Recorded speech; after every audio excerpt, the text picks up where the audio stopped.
कर दिया। क्या स्पष्ट किया कि देखो अब जो मैं लीला का वर्णन कर रहा हूं ना, ये किसी साधारण की लीला नहीं है, ध्यान देना। किसी साधारण जीव की लीला नहीं है, पहली बात ये समझ लें। अब जिस लीला का वर्णन सुखदेव जी कर रहे हैं वो किसकी लीला है? बोले स्वयं भगवान की लीला है महाराज। कि भगवान पिता रात्रि, पहला ही शब्द भगवान है श्लोक में। मानो सुखदेव जी कहना चाहते हैं किसी जीव की लीला नहीं है, किसी कामी पुरुष की लीला नहीं है, किसी संसारी की लीला नहीं है, ये लीला है भगवान की। इसलिए सबसे पहला शब्द भगवान शब्द लगाया सुखदेव जी ने। हाँ, कि भगवान पिता रात्रि शरदोत फुल्ल मल्लिका वीक्षरन्तु मनस्सक्रे योग माया मुपाश्रिता। सुखदेव जी कहना चाहते हैं कि रास लीला में चलने से पहले ये बात अपनी बुद्धि में बैठा लो कि ये भगवान की लीला है, किसी साधारण की नहीं है। भगवान पिता रात्रि, और ये एक जगह नहीं, भागवत में 3 जगह स्पष्ट किया है भगवान के बारे में। सुखदेव जी ने महाराज, भगवान जब माखन चोरी करते हैं ना, तो माखन चोरी को लेके लोग बड़े बड़े व्यंग करते रहते हैं, कैसा भगवान है जो चोरी करता घूमता है। तो इसलिए माखन चोरी लीला में भी सबसे पहले सुखदेव जी ने भगवान शब्द का प्रयोग किया है। भगवान पिता त्रैव बलदेवेन संयुता। क्यों? क्योंकि भगवान ने किसी वस्तु को नहीं चुराया, भगवान ने मन रूप माखन को चुराया। जिस जीव का, जिस वैष्णव का, जिस रसिक का मन माखन की तरह कोमल हो गया है, उसके मन रूपी माखन को भगवान चुरा लेते हैं। प्रेम से बोलो श्री राधे। और दूसरी बात, जब ब्रजवासियों को वैकुंठ का दर्शन कराया तो यहां भी महाराज परम आदरणीय सुखदेव जी ने भगवान शब्द का प्रयोग किया है। इति संचित्य भगवान महाकारुणिको हरि। और अब तीसरी बार महाराज लीला प्रारंभ कर रहे हैं, तो यहां भी भगवान शब्द का निरूपण श्री सुखदेव जी ने किया है कि भगवान पिता रात्रि शरदोत फुल्ल मल्लिका वीक्षरन्तु मनस्सक्रे योग माया मुपाश्रिता। आज जिस लीला का वर्णन सुखदेव जी कर रहे हैं वो किसी सामान्य की लीला नहीं है, ये भगवान की लीला है। और देखो ये काम विजय लीला है। हाँ, काम को बढ़ाने वाली लीला नहीं है, ये काम विजय लीला है। इस लीला के माध्यम से भगवान ने कामदेव के ऊपर विजय प्राप्त करी है ब्रज लीला में। और एक बात हम आपको बतावें, भगवान की उम्र कितनी है उस समय? बोले 7.5 वर्ष की है। और 7.5 वर्ष के बालक के मन में काम विकार नहीं होता, इसलिए ये काम विजय लीला है, काम प्रधान लीला नहीं है। रास की वर्णन कर रहे हैं। और आज शरद पूर्णिमा की रात्रि आई। शरद पूर्णिमा की रात्रि में महाराज चंद्रमा प्रकट हुआ है आकाश मंडल में। चंद्रमा की किरणों से पूरा वृंदावन सुशोभित हो गया है। और ऐसे उस वृंदावन का दर्शन भगवान ने किया। कैसे वृंदावन का दर्शन किया भगवान ने? कि वीक्षरन्तु मनस्सक्रे योग माया मुपाश्रिता। आज भगवान ने वृंदावन में प्रवेश किया। शरद पूर्णिमा की रात्रि है, आकाश में चंद्रमा उदित है। पूर्णिमा का जो चंद्र है ना, वो कैसा है? बोले पूर्ण होता है। पूर्णिमा का चंद्रमा अखंड होता है। पूर्णिमा का चंद्रमा बढ़ता नहीं है, घटता नहीं है, वो एकदम एक रस अखंड रहता है पूर्णिमा का चंद्रमा। और आज भगवान ने जब वृंदावन का दर्शन किया तो कैसा वृंदावन है? कि भगवान पिता रात्रि शरदोत फुल्ल मल्लिका। वृंदावन में अनेक प्रकार के पुष्प खिले हुए हैं। गेंदा, गुलाब, जूही, मालती, मोगरा, चमेली, इन सब वृक्षों का, इन सब पुष्पों का जब दर्शन किया भगवान ने तो महाराज भगवान का मन बन गया, संकल्प कर लिया भगवान ने रास लीला का। तो देखो एक बात स्पष्ट होती है, भगवान को रास बिहारी बनने की योग्यता कौन देता है? बोले वृंदावन देता है। वृंदावन में ही रास हुआ है। वृंदावन की भूमि से अलग कहीं पर भी रास नहीं हुआ महाराज। कई लोग द्वारिका जाते हैं तो कहते हैं द्वारिका में भी रास हुआ। नहीं, द्वारिका में रास नहीं हुआ है। केवल रास मंडल स्थापित हुआ है द्वारिका में। गोपी तालाब बना है, गोपीनाथ जी का मंदिर है, परंतु द्वारिका में रास का स्मरण नहीं हुआ किशोरी जी को। रास केवल वृंदावन में होता है, ब्रजभूमि में होता है महाराज। कथा एक मिलती है द्वारिका की भी कि जब वसुदेव जी ने यज्ञ किया तो सब ब्रजवासी, ब्रज गोपी, किशोरी, राधा रानी ये सब प्रवास क्षेत्र में गए। और तो गए तो महाराज जब किशोरी जी का दर्शन कृष्ण पत्नियों ने किया तो कृष्ण पत्नियों ने भगवान से निवेदन किया, प्रभु अब तो आप भी यहाँ हैं, किशोरी जी भी हैं और उनकी सहचरी गण गोपी गण भी हैं, क्यों ना हमें रास का दर्शन करा दो। तो महाराज भगवान ने कहा, देखो देवी हो, रास मुझ अकेले से नहीं होगा, इसमें किशोरी जी की कृपा अनिवार्य है। मैं किशोरी जी से प्रार्थना करूंगा और वो जैसा आदेश देंगी वैसा ही होगा। तो श्याम सुंदर प्रभु किशोरी जी के पास में गए और जाकर के निवेदन किया, हे श्यामा जो हमारी जो पत्नियां हैं ना वो रास का दर्शन करना चाहती हैं, तो कृपा कर उनको रास का दर्शन करा दो। किशोरी जी ने हाँ कर दी। बोले कोई बात नहीं ठाकुर, जरूर रास का दर्शन करावेंगी। तो देखो रास मंडल बन गया, श्रृंगार हो गया, सखीगण सहचरीगण सब महाराज तैयार होकर के रास मंडल पर स्थापित हो गई, विराजमान हो गई। किशोरी जी भी विराजमान हो गई। जैसे वृंदावन में ठाकुर जी रास से पहले किशोरी जी से आज्ञा मांगते थे ना, हे किशोरी जी आओ, अब आपके नित्य रास मंडल को समय है गयो है। तो महाराज तुरंत श्री किशोरी जी ने मना कर दिया, ठाकुर पता नहीं क्यों इस भूमि पर रास का स्फुरण नहीं हो रहा है, इसलिए यहां रास संभव नहीं है। हमारे इसी स्वरूप का दर्शन करके लोग आनंद मनाएंगे, यहां रास नहीं हो सकता है। तो कहने का भाव, द्वारिका में रास नहीं हुआ, केवल रास का श्रृंगार हुआ है, केवल रास मंडल बना है। रास तो महाराज केवल ब्रज में होता है। और मैया बात मत करो, बोलो राधे राधे। भाई कथा तो एक ही होगी, या तो आप कर लो या फिर हम कर लें। तो आनंद लीजिए कथा का शांति के साथ में। तो भगवान को रास बिहारी बनने की योग्यता कौन देता है? वृंदावन देता है। और आज भगवान ने वृंदावन में प्रवेश किया है और वृंदावन का दर्शन करके भगवान ने रास लीला का मन बनाया, संकल्प किया। किसके आश्रय में किया? वीक्षरंतुम मनश्चक्रे योग माया मुपाश्रिता। योग माया का आश्रय लिया भगवान ने। क्यों लिया? क्योंकि भगवान तो अमना है, भगवान के पास में मन है ही नहीं, इसलिए योग माया के माध्यम से भगवान ने मन बनाया। हाँ, वास्तव में भगवान के पास में मन नहीं है। हमारे ब्रज में एक बड़ा सुंदर प्रसंग है। एक महात्मा थे, रोज बिहारी जी का दर्शन करवे जाते। अब जाते तो महाराज रोज बिहारी जी को कहते, बिहारी बता तुझको क्या चाहिए है? क्या दे दूं तुमको? काउ चीज की कोई कमी हो तो तुम मुझको बता।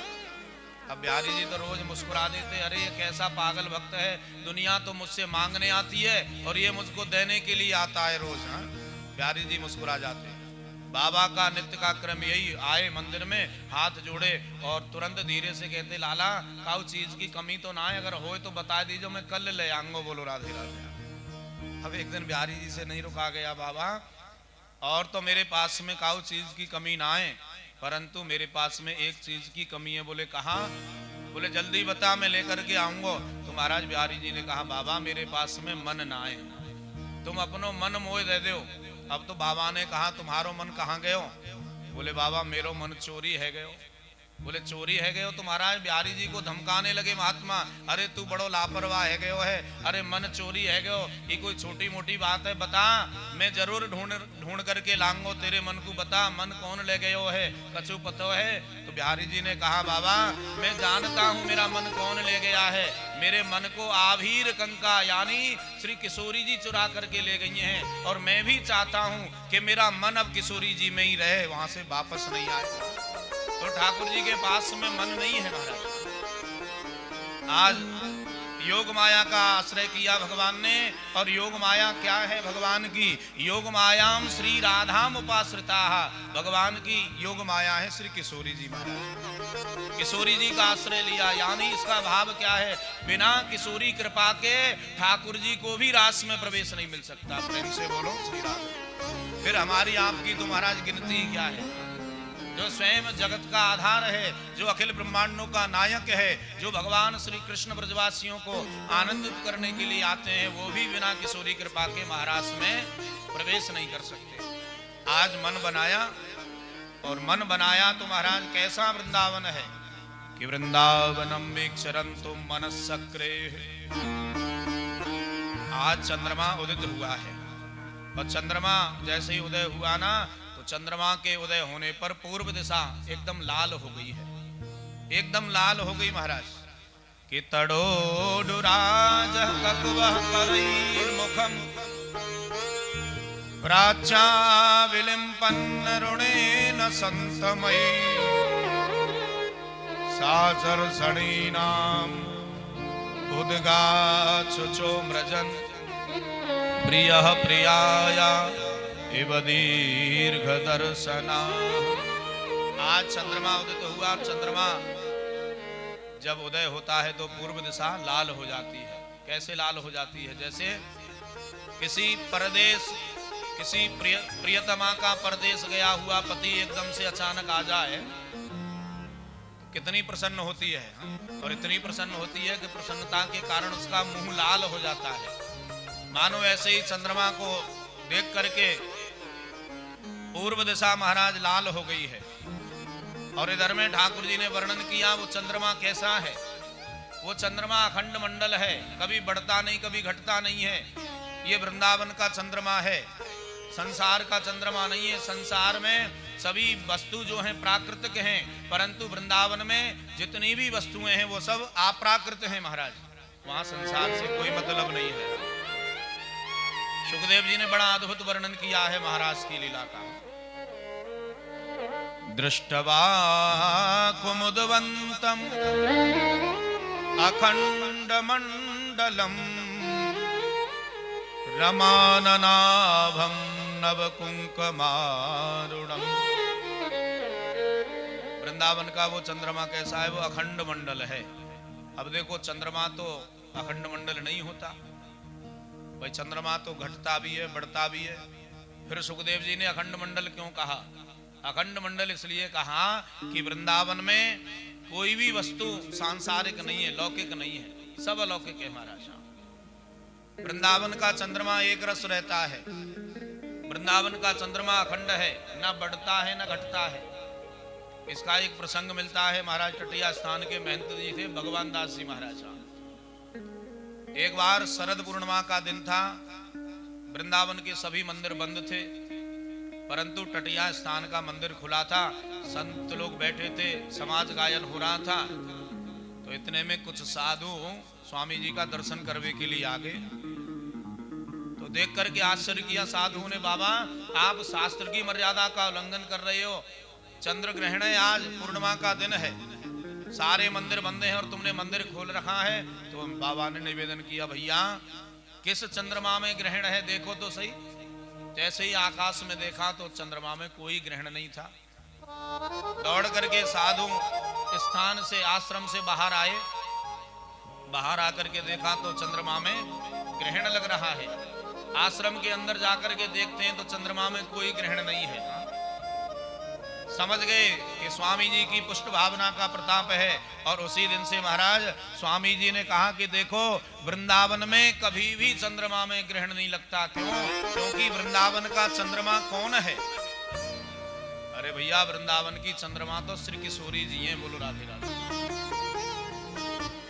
और जिस ग्रहण की तुम बात कर रहे हो ना, ऐसा ग्रहण तो वृंदावन में नित्य लगता है। कैसा ग्रहण? यहाँ की चंद्रमा के राहु कौन है? यहाँ के राहु भगवान श्री कृष्ण हैं। और यहाँ तो नित्य ही राहु रूपी श्री कृष्ण किशोरी रूपी चंद्रमा को पकड़ करके अपने अंक में बिलसते रहते हैं महाराज, इसलिए रोज ही ग्रहण लगता है। कि अपूरब पर्यो ग्रहण को योग झपट रा करत आपनो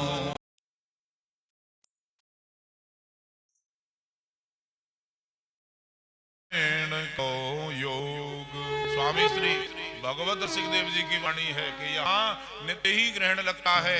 यहाँ की चंद्रमा किशोरी जी हैं और राहु भगवान कृष्ण हैं, तो इसलिए महाराज रोज ही ग्रहण लगता है। और अब तो महाराज ऐसे वृंदावन का जब श्याम सुंदर प्रभु ने दर्शन किया, मन बनाया रासलीला का, तो आज यमुना के किनारे तीर से खड़े होकर के भगवान ने मुरली को अधरार्पित किया। और मुरली में महाराज जैसे ही फूंक मारी है तो जगौ के जगौ क्लीम बीजम जगौ हो, महाराज क्लीम बीज को गाया भगवान ने। ये क्लीम बीज क्या है? ये क्लीम बीज कृष्ण बीज है, काम बीज है। आज भगवान ने वंशी में क्लीम को पुकारा है, और जैसे ही महाराज क्लीम को आया ना, संपूर्ण वृंदावन में ब्रजमंडल में वो वेणु स्वर संगीत गूंजने लगा महाराज। किन सम्य गीतम तदनंद वरधनम ब्रज स्त्रीय कृष्ण गृहीत मानसा आजग्मुरन्यो नयम लक्षितोद्यमा सयद्रकांतो जबलोलकुंडलः। आज भगवान ने उस वेणु निनाद को किया। वेणु निनाद कैसा है? बोले निसम्य गीतम तद अनंग वर्धनम। तद अनंग वर्धनम, अनंग माने होता है काम। वो वेणु वादन कैसा था? वो काम को बढ़ाने वाला था। देखो ब्रज गोपियों के मन में कामना कौन सी है? कृष्ण गृहीत मानसा, केवल भगवान के दर्शनों की लालसा है। केवल कामना दर्शनों की है महाराज, और कोई कामना नहीं है। संसार की कामना नहीं है, विषय भोग की कामना नहीं है, केवल एक ही कामना है, कृष्ण गृहीत मानसा। आज भगवान ने वंशी का निनाद किया है। रिपीट कई बार नहीं है। तो आज भगवान ने वंशी का नाद किया, और वंशी के निनाद को सुनकर के महाराज ब्रजांगनाओं का जो चित्त है ना, उसको मानो भगवान ने वंशी के माध्यम से अपनी ओर खींच लिया है। अनंग वर्धन, और अनंग वर्धन को जब सुना तो महाराज ब्रज गोपियों की दशा कैसी हो गई है। आइए सूरदास जी के शब्दों में श्रवण करते हैं। श्याम ने वंशी मधुर बजाई, लाल ने वंशी मधुर बजाई, लाल ने वंशी मधुर बजाई, लाल ने वंशी मधुर बजाई। वंशी बजाई ऐसी बंसी बजाई, बंसी बजाई ऐसी बंसी बजाई, बंसी बजाई बंसी बजाई, बंसी बजाई ऐसी बंसी बजाई। लाल ने बंसी मधुर बजाई, लाल ने बंसी मधुर बजाई।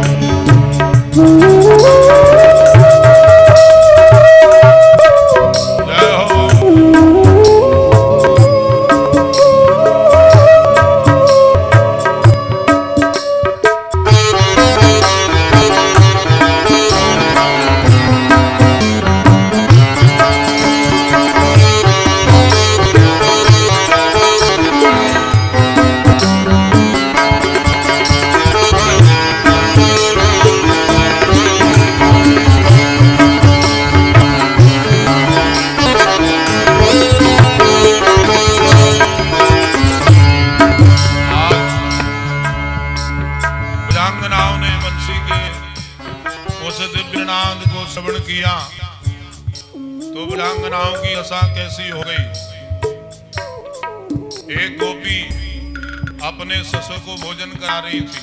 जब भगवान की वंशी को सुनाना गोपी ने, तो महाराज ससुर ने उसी समय साग मांगा। बहू जरा साग लेकर के आओ, सब्जी लाओ। जब ससुर ने सब्जी मांगी ना, तो उसी बीच में भगवान की मुरली कर्ण रंध्रों में प्रवेश करती है और सखी भूल गई सब्जी लेना। ससुर की थाली में भूसा डाल दिया ले जाकर के महाराज। ये सूरदास जी का भाव है। गौ को साग ससुर को भूसा, गौ को साग ससुर को भूसा, गौ को साग ससुर को भूसा, गौ को साग ससुर को भूसा। ऐसी मती बोराई श्यामो ने मुरली मधुर बजाई, श्यामो ने मुरली मधुर बजाई।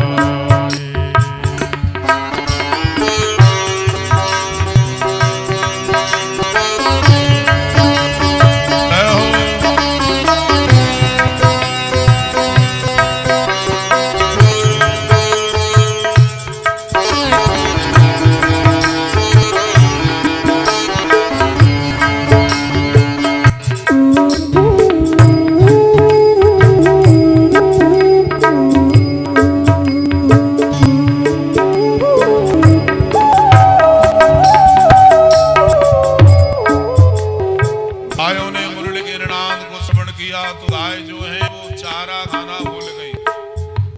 गाय सकल शरण विसारो, गाय सबन चरण विसारो, गाय सकल चरण विसारो, गायो सकल चरण विसारो।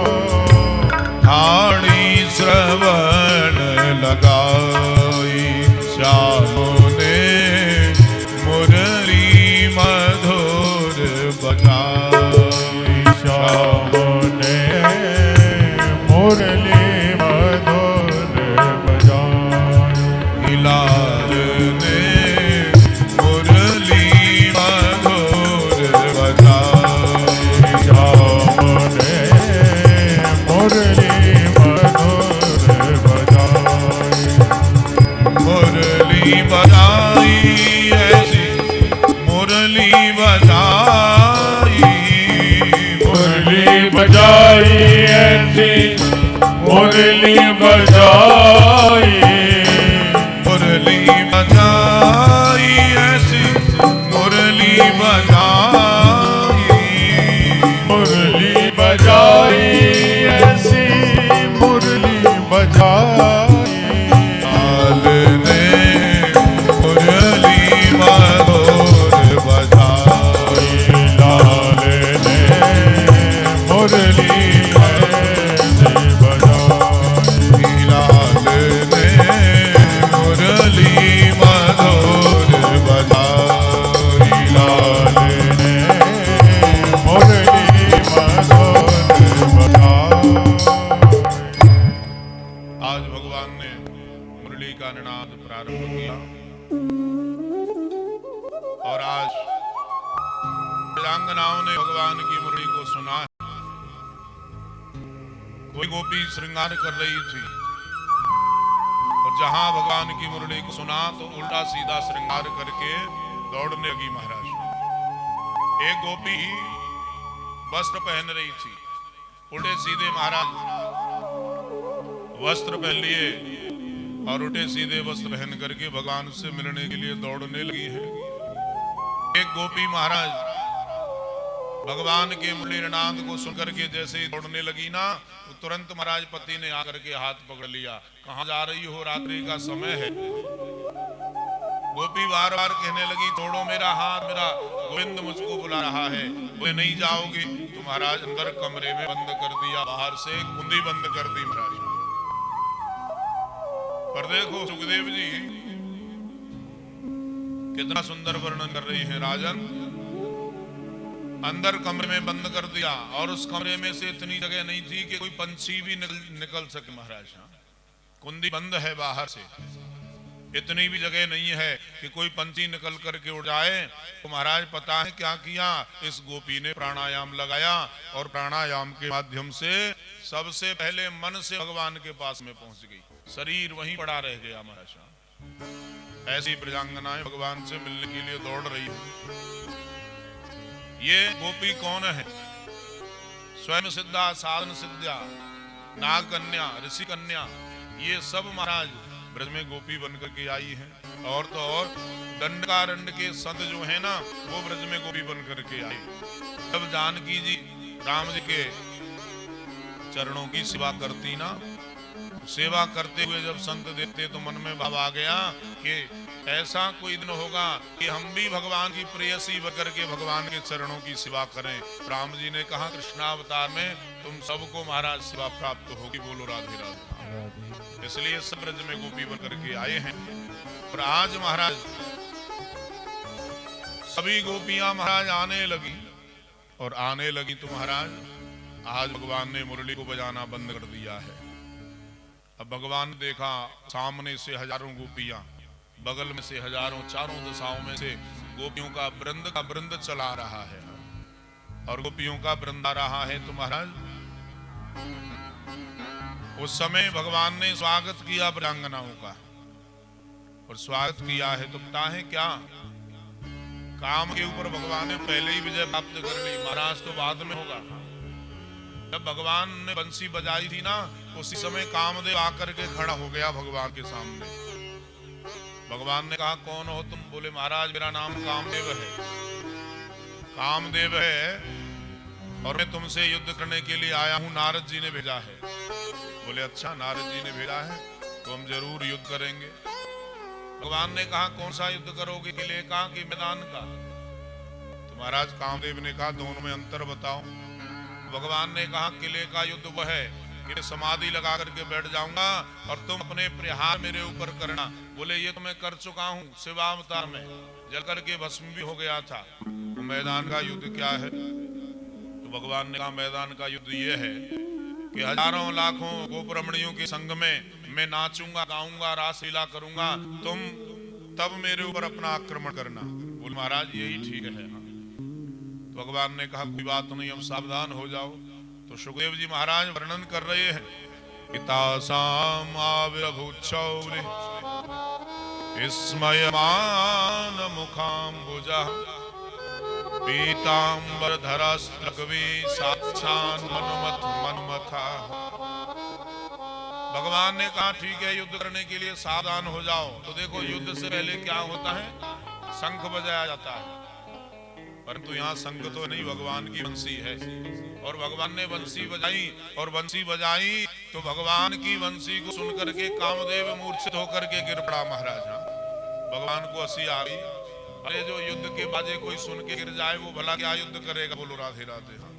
भगवान ने टांग पकड़ी कामदेव की और घुमा करके महाराज वृंदावन से बाहर फेंक दिया कामदेव। पर इतने पर भी कामदेव को संतोष नहीं हुआ। जब ब्रजांगनाएं आई ना, तो ब्रजांगनाओं के कांचन द्रग का सहारा लेकर के कामदेव दोबारा आ जाता है। आंखों में बैठ करके आया। क्यों?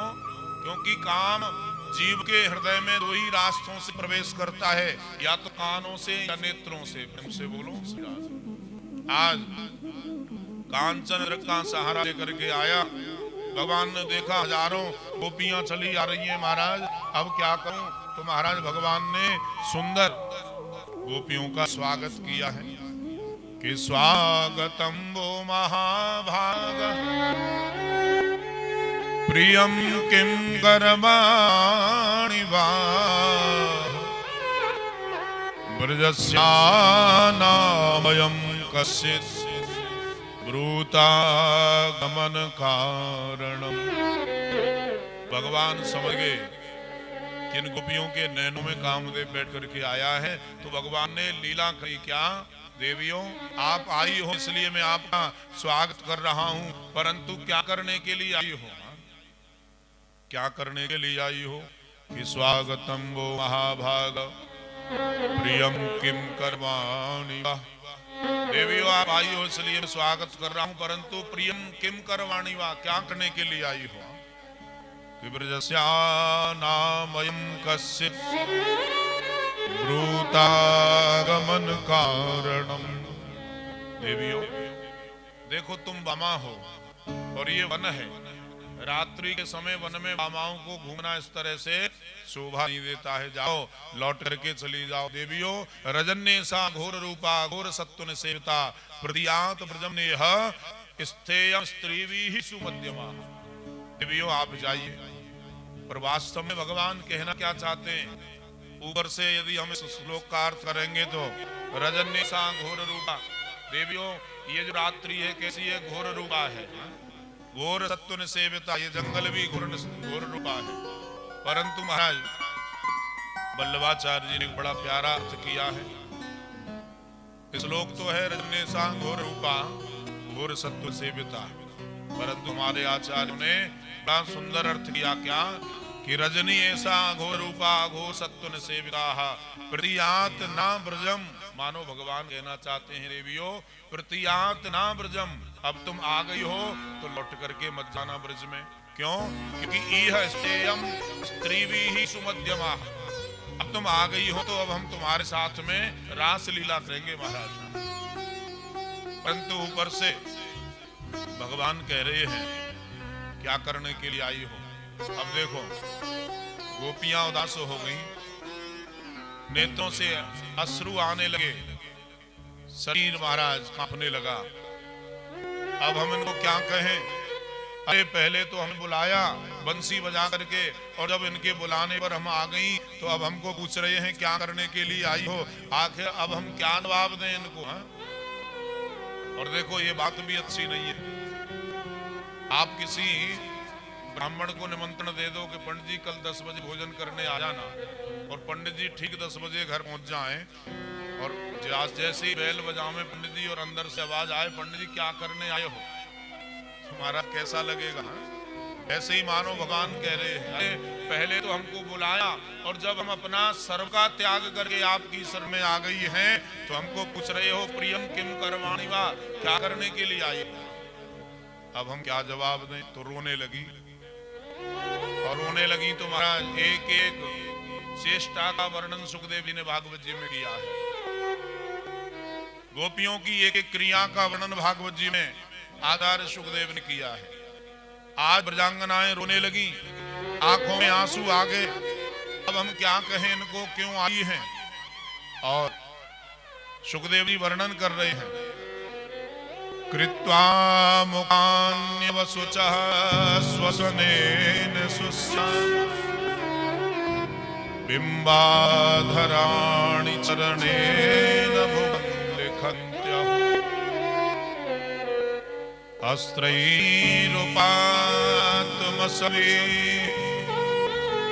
कुच कुंकमानि तस्तुर्मृजन्त पुरुदुःख भरास्मतूष्णी। आज महाराज ब्रजांगनाओं के शोक के कारण मुख कमल मुरझा गए, गरम गरम श्वास प्रश्वास से उनके होठ सूख गए, और ब्रजांगनाएं नजर नीची करके अपने पैर के अंगूठे से पृथ्वी को कुरेदने लगी हैं। अब हम कहां जावें? पहले तो बुलाया और ब्रजांगनाओं के नेत्रों से महाराज अश्रु प्रवाहित होने लगे हैं, और ब्रजांगनाओं की आंखों में जो कज्जल लगा था ना, वो आंसुओं के संग मिलकर के कपोलों पर आ गया है, एक रेखा बन गई है महाराज। आज गोपियां रुदन कर दी हैं। भगवान कहते हैं लौट जाओ, ये अच्छी बात नहीं है। अपने पतियों को छोड़ करके, अपने पुत्रों को छोड़ करके, भाई बंधुओं को छोड़ करके तुम रात्रि में इस वन में घूम रही हो।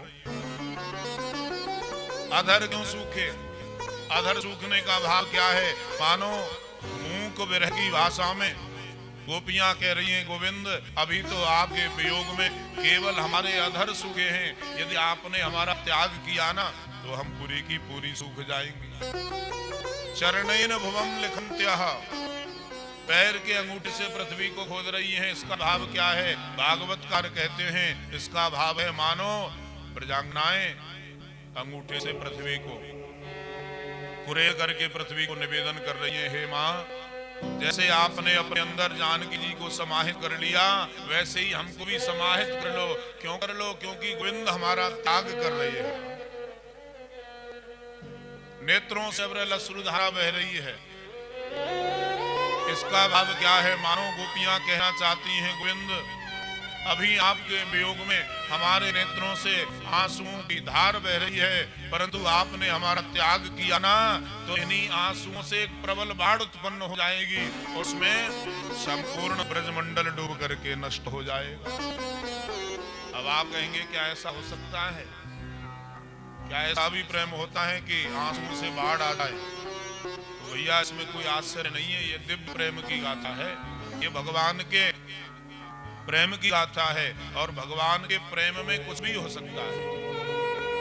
श्री चैतन्य महाप्रभु के बारे में आया है, जब जगन्नाथ जी का दर्शन करने जाते चैतन्य महाप्रभु तो दुर्ग स्तंभ से खड़े होकर के दर्शन करते, तो दर्शन करते ही चैतन्य महाप्रभु के नेत्रों से आंसुओं की पिचकारी छूटती थी और पूरा गर्त भर जाता था।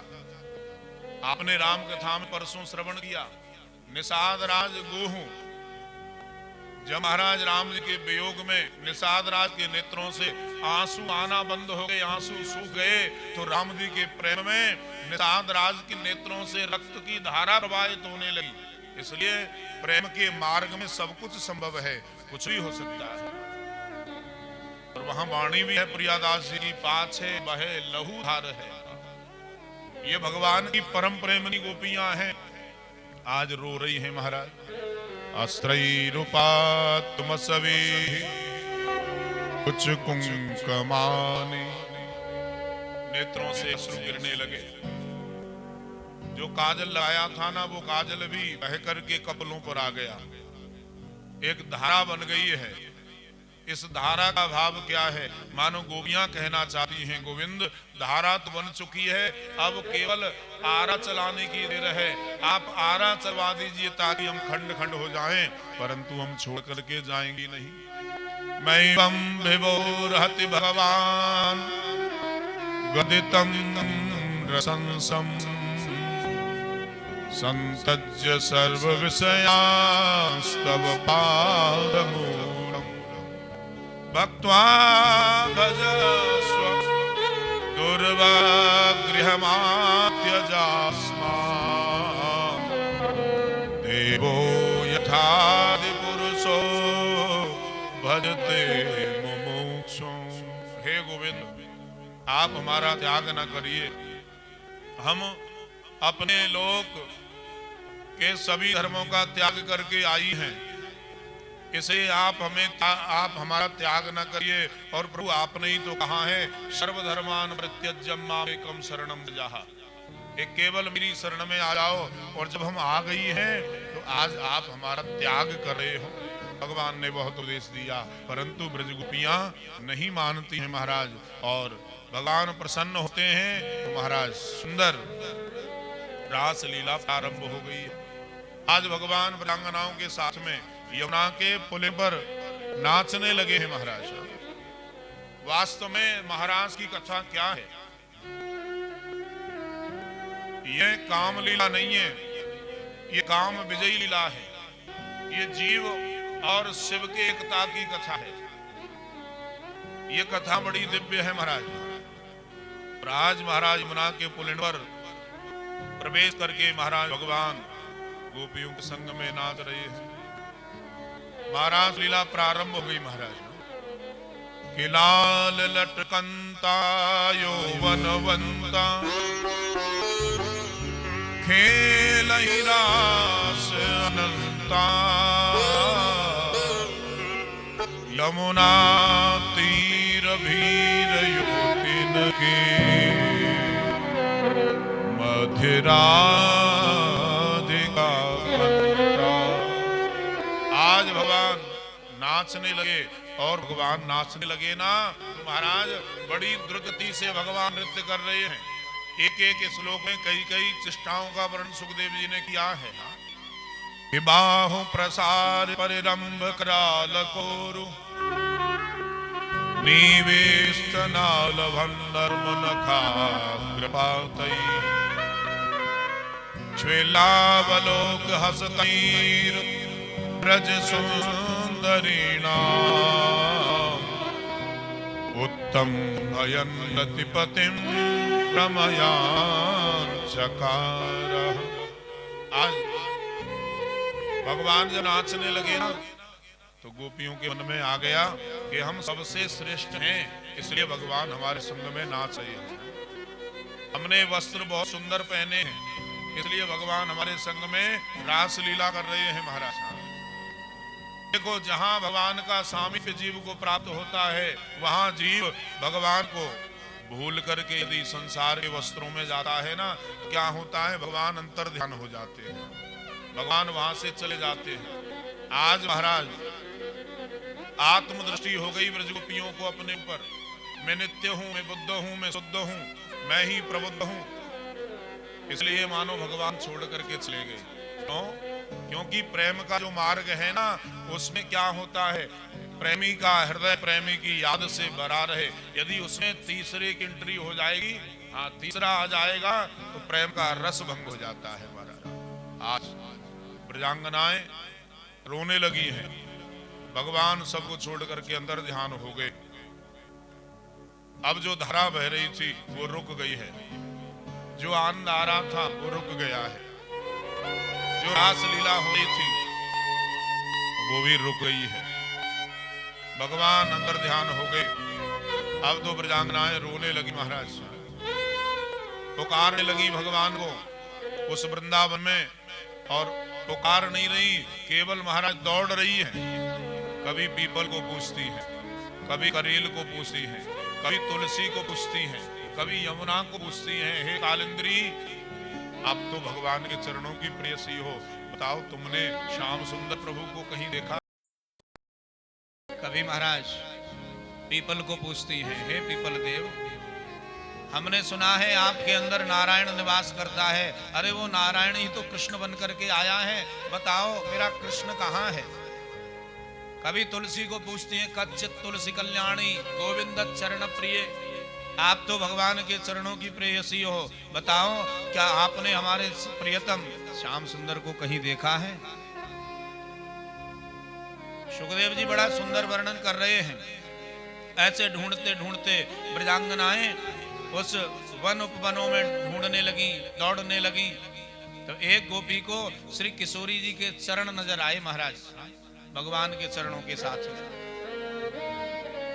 किशोरी जी, गोपियां समझ गई भगवान अकेले नहीं गए, भगवान किशोरी जी को संग ले गए हैं। और यही बात महाराज भागवतकार भी लिखते हैं, भगवान अकेले नहीं जाते, भगवान कभी भी किशोरी जी को छोड़ करके कभी भी नहीं जाते महाराज। बोले ये गोपी कौन है? ये गोपी किशोरी जी हैं। कि अनया राधितो नूनम भगवान हरिरेश्वर यन्नो विहाय गोविंद प्रीतो यमन यद रहा। भगवान अकेले नहीं गए, किशोरी जी को संग लेकर के गए महाराज। अब ढूंढने लगी, पुकारने लगी, और एक जगह भगवान किशोरी जी का फूलों से श्रृंगार कर रहे थे, और श्रृंगार करते करते ठाकुर जी के कान में आवाज आई गोपियों की। तो भगवान ने कहा किशोरी जी यहाँ से जल्दी चलो, नहीं तो गोपियां आ रही हैं हमको पकड़ लेंगी। महाराज किशोरी जी ने कहा केशव मैं थक गई हूँ, अब मोते पैदल नहीं चलो जाए, तो अब मैं पैदल नहीं चल सकती हूँ। तो भगवान ने कहा कोई बात नहीं, तुम मेरे कंधे पर बैठ जाओ, मैं आपको कंधे पर बिठा करके ले जाऊंगा। ना पार ये हम चलितम नयमा यत्र ते मनः। जब किशोरी जी ने कहा मुझसे पैदल नहीं चला जाता, तो भगवान ने कहा एव मुक्तः प्रियामाह स्कंध आरूयतामिति ही, हे देवी आप हमारे कंधे पर बैठ जाओ। अब जैसे ही किशोरी जी कंधे पर बैठी और कंधे पर बिठा करके महाराज चलने लगे भगवान, तो उसी समय उसी झांकी का दर्शन रसिकों ने किया और सुंदर प्रार्थना करी है। कांति सिताह मृसते निंदित सारदे यत्रैकतो विलसितामसितांग शोभाम वृंदावने पिकृतया मुनगांग संगम राधा मुकुंद युगलम तदहम नमामि। ऐसे राधा मुकुंद युगल सरकार को हम प्रणाम करते हैं। कैसे? जो जिनके कंधे पर किशोरी जी बैठी हुई है और भगवान लेकर के चलने लगे, तो किशोरी जी ने झूमते हुए एक वृक्ष की लता को पकड़ लिया और पूछ रही हैं, गोविंद आपको वजन तो नहीं लग रहा? तो भगवान ने कहा, किशोरी जी आपके अंदर तो वजन है ही नहीं, परंतु आपके ऊपर जो अभिमान का भौरा बैठ गया है ना, मान का भौरा, ये मुझसे सहन नहीं होता है। और इधर में किशोरी जी ने झूमते हुए उस लता को पकड़ा तो भगवान किशोरी जी को भी छोड़ करके अंतर ध्यान हो गए। अब तो महाराज किशोरी जी रो रही है, लटकी हुई है, हे केशव आप हमें छोड़ करके चले गए, देखो ये निर्जन वन है, मैं बामा हूं और आपके सहारे में आई, आप हमको भी छोड़ करके चले गए। हे रसीले कृष्ण, हे हटीले कृष्ण, आप आइए, कहाँ हो? देखो हम आपकी बिना मोल की दासियां हैं। और इतने में महाराज ब्रजांगनाएं ढूंढते ढूंढते आ गई, देखा किशोरी जी लटकी हुई हैं, हंसने लगी। किशोरी क्या आपसे भी वही भूल हो गई जो हमसे हुई थी? किशोरी जी ने कहा नीचे तो उतारो। तो महाराज नीचे उतारा और देखो अब एक बात पक्की हो गई, जब किशोरी जी मिल गई हैं तो भगवान भी मिल ही जाएंगे। क्यों? क्योंकि भगवान किशोरी जी को छोड़ करके बहुत देर तक दूर नहीं रह सकते, किशोरी जी से अलग नहीं रह सकते। और वास्तव में कभी भी किशोरी जी जाती नहीं है, ये आज भक्तों को आनंद देने के लिए लीला करी है और इस लीला के माध्यम से किशोरी जी अपने भक्तों के पास में आ गई है। और अब सभी ब्रजांगनाओं को लेकर के महाराज किशोरी जी कहाँ गई? वहीं गई है जहां पर भगवान अंतर ध्यान हुए थे। क्यों? क्योंकि अरे जहां जो चीज खोती है ना, अगर वहीं ढूंढोगे तो जल्दी मिल जाएगी। भाई आपकी चीज आपके घर में खो जाए और आप पूरे शहर में ढूंढते डोलो तो कैसे मिलेगी? हाँ, तो मानो किशोरी जी कहना चाहती हैं, अरे सखियो जहां से भगवान अंतर ध्यान हुए थे वहीं चल करके खोजती हैं। तो यमुना के पुलिन पर आई, पुनः पुलिनमागत्य कालिंधा कृष्ण भावना समवेता जगु कृष्णम तदा गमन का संवेद गायन किया ब्रजांगनाओं ने। हाँ, और संवेद गायन केवल 2 बार हुआ है। एक बार महाराज कुरुक्षेत्र के रण में भगवान श्री कृष्ण ने गीता को गा करके संवेद गान किया है, वहां भी समवेता युत्सवाहा, और यहाँ भी महाराज संवेद गायन करती हैं।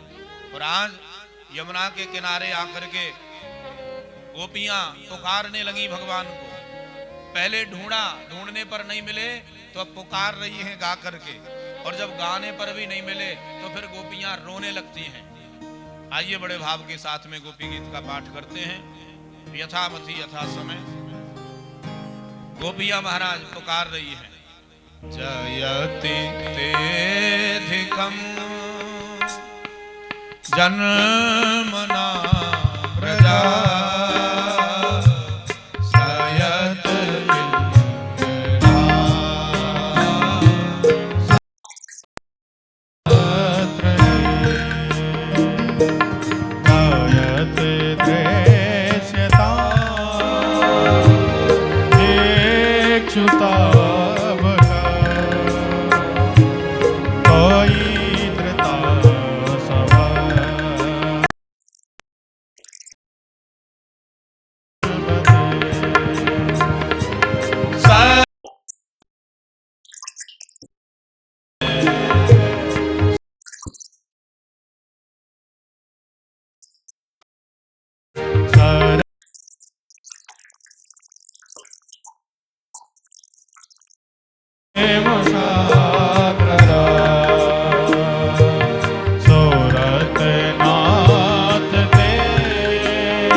बड़े बड़े सुंदर सुंदर महाराज संबोधन भगवान के लिए किए हैं।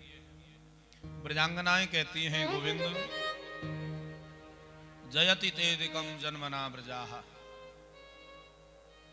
हे गोविंद, जब से आपका ब्रज में जन्म हो गया है ना, आपके जन्म के कारण ब्रजमंडल और भी प्रसिद्धि को प्राप्त कर गया है। ब्रजः जयति ही ते जन्मना अधिकम जयति ही जयति तेदिकम जन्मना ब्रजाः।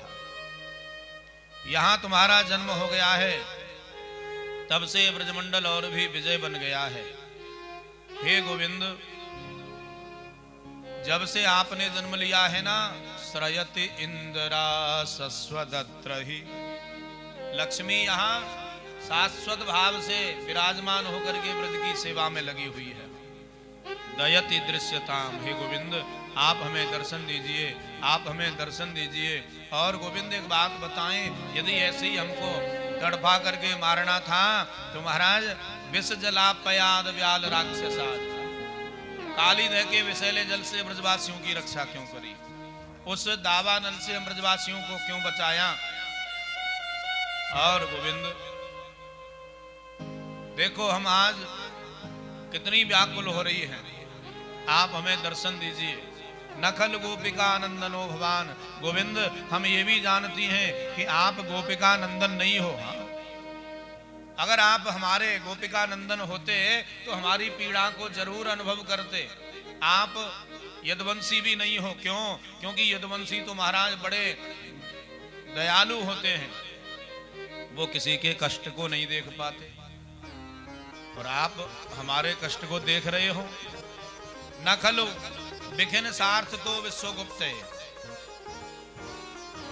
आप विश्व की रक्षा करने के लिए भी नहीं आए हो। क्यों? क्योंकि इस विश्व में तो हम भी रहती हैं ना, हम भी तो बड़ी दुखी हो रही है। आप हमारी रक्षा क्यों नहीं कर रहे हो? बार बार महाराज ब्रजांगनाओं ने पुकारा, और देखो जब भगवान पुकारने पर भी नहीं आए ना, तो महाराज अंत में गोपियों ने कहा, गोविंद आप ये कहना चाहते हो कि मैं उत्तम भक्त उसको मानता हूं जो मेरे वियोग में प्राणों को छोड़ दे। तो गोविंद हम कहते हैं, प्राणों को हम भी छोड़ना चाहती हैं, परंतु तब कथामृतम तप्त जीवनम कवि व्रीडितम कल्मषापहम। आपकी जो कथा है ना, वो जीवन को अमृत प्रदान करती है, ये हमारे प्राणों को निकलने नहीं देती है, इसलिए हमारे प्राण नहीं निकलते। गोविंद आइए हमें दर्शन दीजिए। और देखो, ढूंढने पर भगवान नहीं आए, पुकारने पर भगवान नहीं आए, तो महाराज ब्रजांगनाओं ने आज रोना प्रारंभ कर दिया है। आज रोना प्रारंभ कर दिया है। यत्ते सुजात चरणाम बुरुहम स्तनेषु भीतासनै प्रियदधिमहे कर्कशेषु तेनाटवी मटसि तद्व्यथते न किंस्वित् पूर्वादिभिर्भ्रमति धीर्भवदायुषाम्। आज ब्रजांगनाएं रोने लगी। और एक बात हम यहाँ कहना चाहते हैं, यदि तुम्हारे गाने से भगवान प्रसन्न ना हो, ना आए तो कोई बात नहीं, तुम्हारे पुकारने पर भगवान ना आए तो कोई बात नहीं। जिस दिन तुम भगवान के लिए रोने लग जाओगे ना, उसी दिन भगवान प्रकट होकर के तुम्हें दर्शन दे देंगे। क्योंकि भगवान को दैन्य बहुत प्रिय है। किसी भी साधन से भगवान ना आवे, परंतु जब तुम भगवान के लिए रोने लग जाओगे तो एक दिन वो होगा कि भगवान प्रकट होकर के तुम्हारे आंसुओं को पोंछने लग जाएंगे। आज ब्रजांगनाएं रोने लगी, और ब्रजांगनाएं रोई है ना तो महाराज कि प्रेम दीवाने जे भय बोले अटपट बेन, कब हुक मुख आंसी छुटे, कब हुक टपकत नैन। इति गोप्यः प्रगायन्त्यः प्रलम्पन्त्यस्य चित्रधा, रुरुदो सुस्वरं राजन् कृष्ण दर्शन लालसा। आज महाराज गोपियां रोने लगी, बार बार भगवान को पुकार रही है। स्नेह प्रणय मान अन्य जितने भी स्थायी भाव हैं प्रेम के सब प्रकट हो गए। भाव महाभाव में बदल गया है। और ऐसा बदल गया कि आज ब्रजांगनाओं को लगने लगा मैं ही कृष्ण हूं, मैं ही कृष्ण हूं महाराज। लीला का अनुकरण होने लगा है। और जब गोपियां रोने लगी तो भगवान से ब्रज गोपियों का रुदन देखा न गया और भगवान गोपियों के मध्य में ही पीतांबर को हटा करके प्रकट हो गए हैं। बोले रास बिहारी भगवान की। आज भगवान महाराज प्रकट हो गए और सुखदेव जी कहते हैं कि देखो इनको तो महाराज छुपना भी नहीं आता, क्योंकि भगवान कहीं गए नहीं थे। भगवान वही एक गोपी की चुनरी को ओढ़ करके गोपियों के बीच में ही छुप गए थे। बोलो राधे राधे। और जब प्रकट हुए तो कैसे हुए? पीतांबर धरास्त्रग भी पीतांबर धारण करके प्रकट हुए। पीताया पीतवर्णाया राधाया अंबरम धरतीत पीतांबरा। ये पीतांबर कहां से आया? बोले पीतांबर किशोरी जी का है। जब श्रृंगार किया था ना भगवान ने, तो वहां किशोरी जी जब कंधे पर बैठी, एक कंधे पर किशोरी जी बैठी थी और दूसरे कंधे पर पीतांबर टांग दिया था। तो उसी पीतांबर को लेकर के महाराज आज भगवान प्रकट हो गए हैं। तासामाविर्भूत्सौरि विस्मयमान मुखाम्बुजः पीतांबरधरस्रग्वी साक्षात मन्मथा। आज महाराज गोपियों का प्रेम प्रलाप में बदला, रोने लगी। भगवान प्रकट हो गए और प्रकट हो गए तो महाराज भगवान को देख करके मानव शरीर से जो प्राण निकल गए थे वो वापस आ गए हों। कोई आलिंगन करने लगी, कोई चबर ढुला रही है, कोई भगवान को तांबूल समर्पित करती है, कोई भगवान के अर्ध चर्वित तांबूल को लेकर के चबाने लगी। और अब महाराज सुंदर रास लीला होने लगी है। 3 मंडल बने, 3 मंडल बने महाराज। महाप्रभु श्री वल्लभाचार्य जी ने 3 मंडलों का वर्णन सुबोधनी टीका में किया है। पहला जो मंडल है वो कैसा है? बीच में भगवान कृष्ण है, चारों ओर गोपियां हैं। दूसरे मंडल में जितनी गोपी हैं उतने कृष्ण हैं। और तीसरे मंडल में 2-2 गोपी के बीच में एक भगवान श्री कृष्ण है महाराज। और आज बिंब प्रतिबिंब के न्यास से सुंदर महाराज लीला होने लगी है। आइए हम भी उसी महाराज का भाव से दर्शन करेंगे, बड़े भाव के साथ में। रास रचो है, रास रचो है, यमुना किनारे महारास रचो है। रास रचो है, रास रचो है, यमुना किनारे महारास रचो है। रास रचो है, रास रचो है, यमुना किनारे महारास रचो है। रास रचो है, रास रचो है, यमुना किनारे महारास रचो है। राधा नाचे नाचे रे नाचे रे नाचे नाचे, राधा नाचे कृष्ण नाचे नाचे गोपी संग। राधा नाचे कृष्ण नाचे नाचे गोपी जन। राधा नाचे कृष्ण नाचे नाचे गोपी संग। राधा नाचे कृष्ण नाचे नाचे गोपी संग। मन मेरो बन गयो सखी पावन वृंदावन। मन मेरो बन गयो सखी पावन वृंदावन। ओ रास रचो है, रास रचो है, यमुना किनारे महारास रचो है। रास रचो है, रास रचो है, यमुना किनारे महारास रचो है।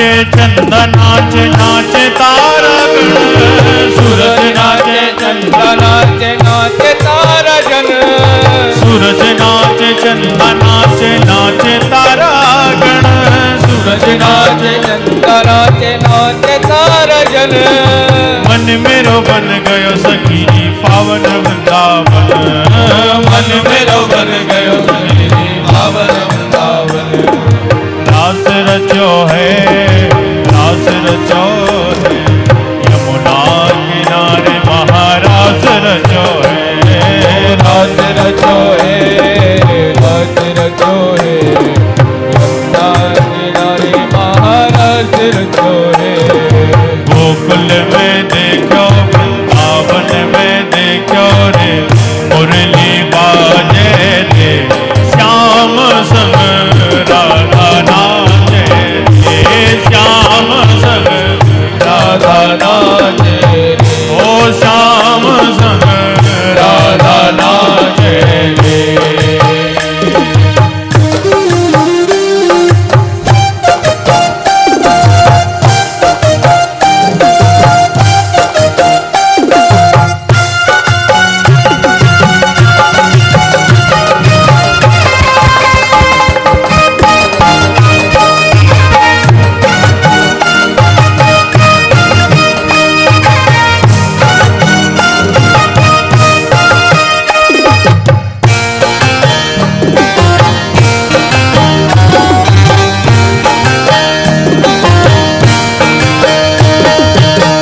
चंद किरण सो श्याम सलोना दुइया के गजरारी हो चंद किरण सो श्याम सलोना दुइया के गजरारी ठुमक ठुमक नाचे गोपियन के संग जग का पालन हारी हो ठुमक ठुमक नाचे गोपियन के संग जग का पालन हारी रास बिहारी संग में राधा सुकुमारी है ब्रज में विराजे रे श्याम संग राधा नाचे रे श्याम संग राधा नाचे रे गोकुल में देखो वृंदावन में देखो रे मुरली बाजे रे श्याम संग राधा नाचे रे श्याम संग राधा नाचे रे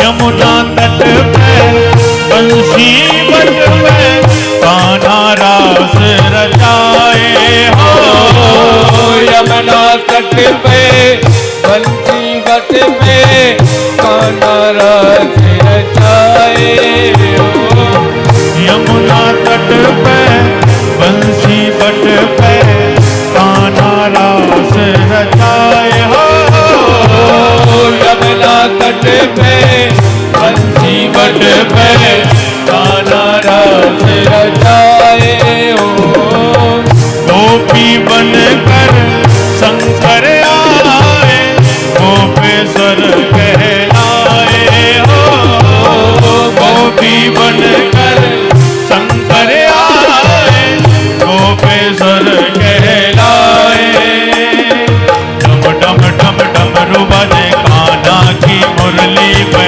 डम डम डम डमरू बजे कान्हा की मुरली पे सब जग नाचे रे श्याम संग राधा नाचे रे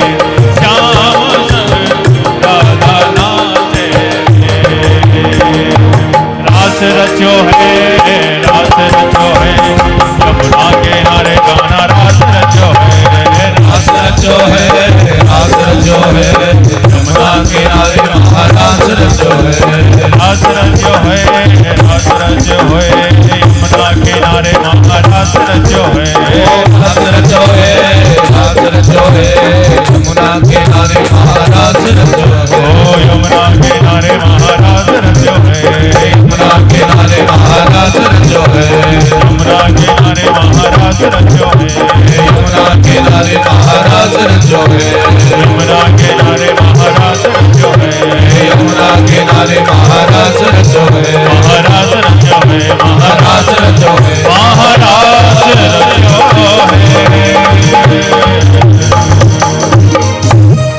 बोले रास बिहारी भगवान की जय जय श्री राधे जय जय श्री राधे। आज महाराज भगवान ने बड़ी द्रुत गति से रास किया और शरद पूर्णिमा की रात्रि व्यतीत हुई। समस्त ब्रजांगनाएं अपने अपने घर को गईं। उसके बाद महाराज परीक्षित जी ने भगवान से पूछा, सुखदेव जी से पूछा, गुरुदेव मेरी एक बात समझ में नहीं आई। भगवान परम ब्रह्म है, योगेश्वर है, फिर भगवान ने पराई स्त्रियों के संग में महाराज लीला क्यों करी?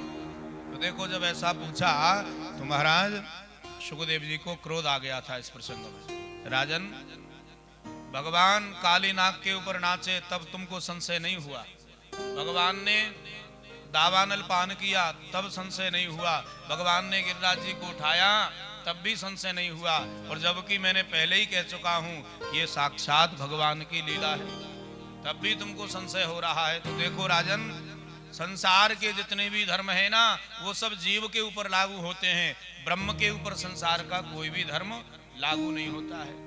और दूसरे रहस्य की बात, ये जो गोपियां हैं वो कोई और नहीं भगवान की हैं। क्यों? क्योंकि भगवान काम विकार लेकर के रास लीला नहीं करते। उन गोपियों के समूह में वृद्ध गोपी भी थी, युवान गोपी भी थी महाराज, किशोर अवस्था की गोपी भी थी। और दूसरी बात यदि हम करें तो जब भगवान ने ब्रह्मा जी ने ग्वाल बछड़ों को चुराया ना, 1 वर्ष तक भगवान ग्वाल बने घूमते रहे वृंदावन में, बछड़े बन के घूमते रहे। और उसी बीच में महर्षि सांडिल्य ने आदेश दिया था गोपों को कि अपनी अपनी कन्याओं का विवाह जल्दी से कर दो, ताकि आजकल गोप तो भगवान कृष्ण ही बने हुए हैं, तो सबका विवाह भगवान के साथ में हो गया। इसलिए पराई कहाँ रही, ये तो भगवान की अपनी गोपियां हैं महाराज।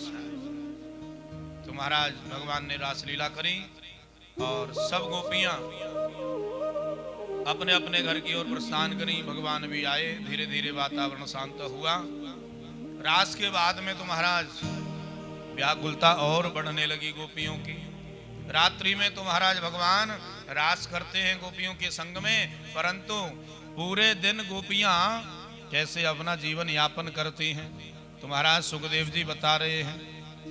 भगवान तो चले जाते थे गाय चराने के लिए, फिर बिना भगवान के गोपी कैसे अपना समय पास करती थी।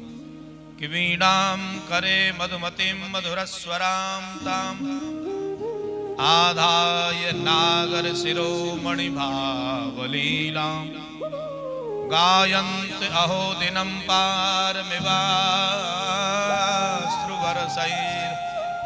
दुःखान्नयत्यः सा हृदय में स्थुराधा। जब भगवान गाय चराने चले जाते ना तो किशोरी जी बीड़ा को बजाती और बीड़ा को बजा करके महाराज भगवान के नाम का संकीर्तन करती, गीत गाती महाराज।